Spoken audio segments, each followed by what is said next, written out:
Halo teman-teman, selamat datang di channel Informan 007. Ya, pada video kali ini kita akan memberikan informasi terkait dengan 15 tanaman yang bisa dijadikan pestisida alami untuk menanggulangi hama pada tanaman kalian.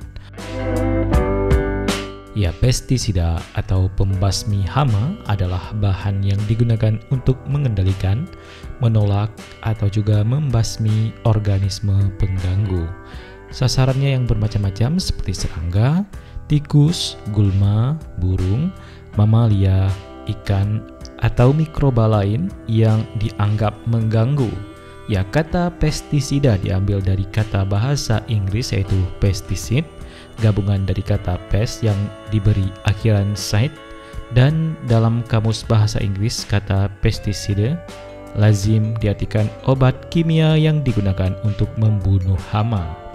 Dikutip dari halaman Wikipedia, di mana penggunaan pestisida tanpa mengikuti aturan yang diberikan bisa membahayakan kesehatan manusia dan lingkungan, serta juga dapat merusak ekosistem. Ya, berdasarkan konvensi Stockholm mengenai polutan organik persisten, 9 dari 12 senyawa kimia organik berbahaya, salah satunya adalah pestisida. Ya, belakangan seiring bertumbuhnya kesadaran terhadap pentingnya pertanian lestari atau berkelanjutan, banyak orang yang beralih ke pestisida nabati untuk mengatasi hama pertanian. Pestisida nabati adalah pestisida yang bahan aktifnya berasal dari tanaman atau tumbuhan dan bahan organik lainnya yang berkhasiat mengendalikan serangan hama pada tanaman. Pestisida ini diklaim tidak meninggalkan residu yang berbahaya bagi tanaman maupun lingkungan, serta dapat dibuat dengan mudah menggunakan bahan yang murah dan peralatan yang sangat sederhana sekali. Apa saja sih tanaman atau tumbuhan yang bisa digunakan untuk bahan pestisida? Berikut kami rangkum 15 tanaman yang sering digunakan untuk mengatasi ataupun membasmi hama. Yang pertama yaitu bawang putih. Ya, bawang putih yang memiliki nama ilmiah Allium sativum biasanya digunakan sebagai bumbu masakan atau obat untuk penyakit tertentu. Ya, ternyata bawang putih juga dapat digunakan sebagai pestisida nabati. Bagian dari bawang putih yang dapat dijadikan sebagai pestisida nabati adalah bagian umbinya. Bawang ini dapat mengusir kutu, ulat, atau serangga pada tumbuhan karena mengandung minyak atsiri, flavonoid, dan saponin. Cara pembuatannya juga tidak terlalu sulit, yaitu dengan membuat ekstraksi dari bawang putih, sirih, brotowali, lempuyang, dan ekstrak biji mimba. Tanaman pestisida nabati yang kedua yaitu serai. Ya, seluruh bagian dari serai dapat digunakan untuk mengendalikan hama pada padi. Cara membuatnya sangat mudah, yaitu menumbuk tanaman serai sebanyak 250 gram sampai halus dan menambahkan air secukupnya atau sekitar 4 gelas. Cara ini dicampurkan kembali dengan 13 liter air dan dapat disemprotkan pada tanaman padi yang diserang oleh ulat.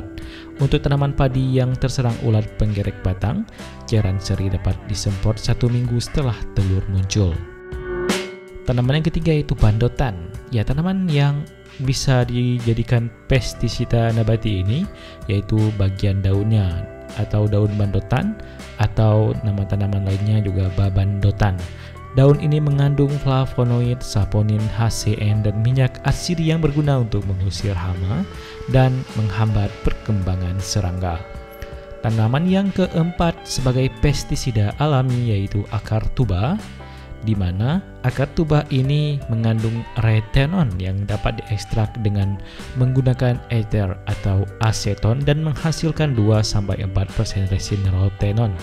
Rotenon ini dapat menghancurkan sel yang terserang penyakit tanaman dan membuat dan juga memberikan efek terhadap serangga sehingga serangga tidak ingin memakannya.